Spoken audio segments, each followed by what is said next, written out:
Hello, my sweet summer children. Welcome back to my 7 days of top sevens in preparation for season 7. I hope you guys are enjoying it as much as I am.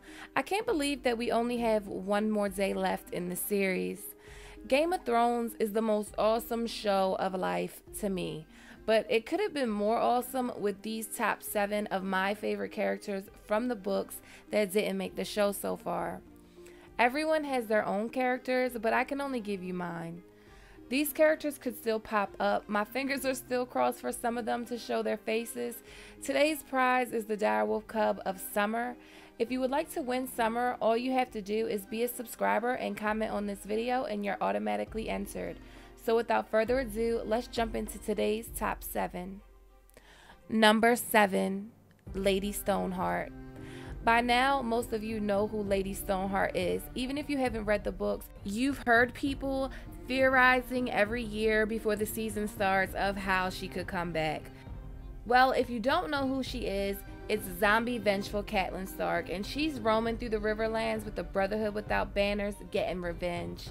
She doesn't speak, but she remembers. I hope every season that we see her, but I think if she doesn't come through this season, then she's not coming. Number 6, Patchface. Patchface was the fool of House Baratheon.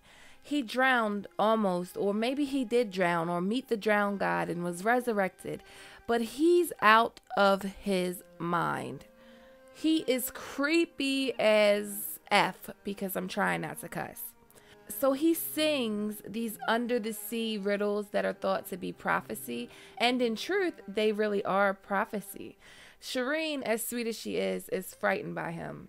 He gets his name Patchface because he has this green and red diamond pattern tattooed on his face, being he is a slave from Volantis. Melisandre even thinks he's creepy, and this lady has birthed murderous shadows in dark caves. Number 5, the Ghost of Highheart. The Ghost of Highheart was a woods witch. Some say a children of the forest. She resides in the Riverlands at Highheart, and her dreams are prophecies. The Ghost of Highheart gives out her dreams or prophecies to the Brotherhood, and she's literally scared to death of Arya, like shaking with fear, scared of Arya. When Arya meets Melisandre in the show, that was a nod to the Ghost of the Highheart. I don't know what it is, I just like magical, prophetic people. Number 4, the Black Flame. The Black Flame is a red priest from Volantis. His true name is Morocco.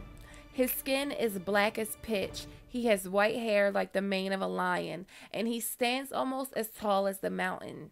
He has red flames tattooed across his cheeks. He can see the future in the flames, and he interprets them a hell of a lot better than Melisandre.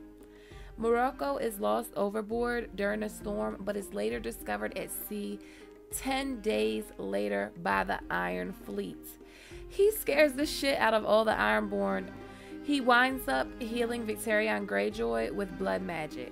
He has visions of dragons and Tyrion and future events, and he's just scary and creepy, and I like that kind of shit.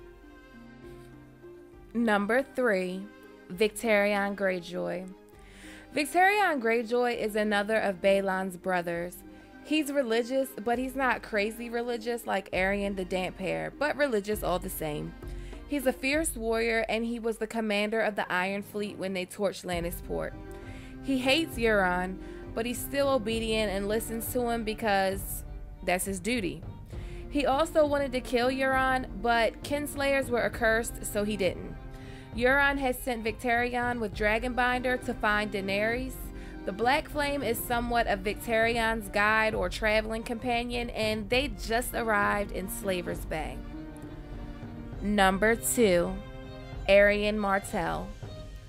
Arianne Martell is the Princess of Dorne. She is Doran Martell's oldest child. She is the heir to Sunspear.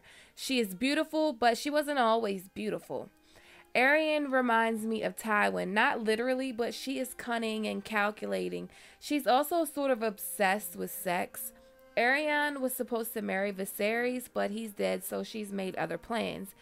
Arian thinks her brother is trying to get over on her, basically, so she schemes to get Myrcella crowned Queen of the Seven Kingdoms. Her plot lines are filled with schemes, manipulation, and sex. Number 1, Young Griff, aka Aegon Targaryen, or aka Fagon Targaryen. I was almost certain young Griff would make the show, and I believe there is still time for him to make the show. If you don't know, young Griff is supposedly Rhaegar's son, Aegon, that was switched before the mountain killed him. In the books, he is being guarded by Jon Cunnington and has actually just taken Storm's End and has the Gold Company at his back, and Arianne Martell is on her way to meet him in Storm's End. But I believe that Aegon is not who he says he is, but possibly just some bitter steel offspring or just some black fire Targaryen. I have a video coming up all about young Griff and about who he is. Thank you guys so much for watching. As you could probably tell from my favorite character list, I have a tender spot in my heart for cripples, bastards, and broken things, well, magical, prophetic things. I hope you enjoyed this video. We are rounding towards the end of the series. If you want to win summer, all you have to do is be a subscriber and comment on this video, and you're automatically entered to win. As always, all the details will be in the description box. Okay, my sweet summer children. See you tomorrow.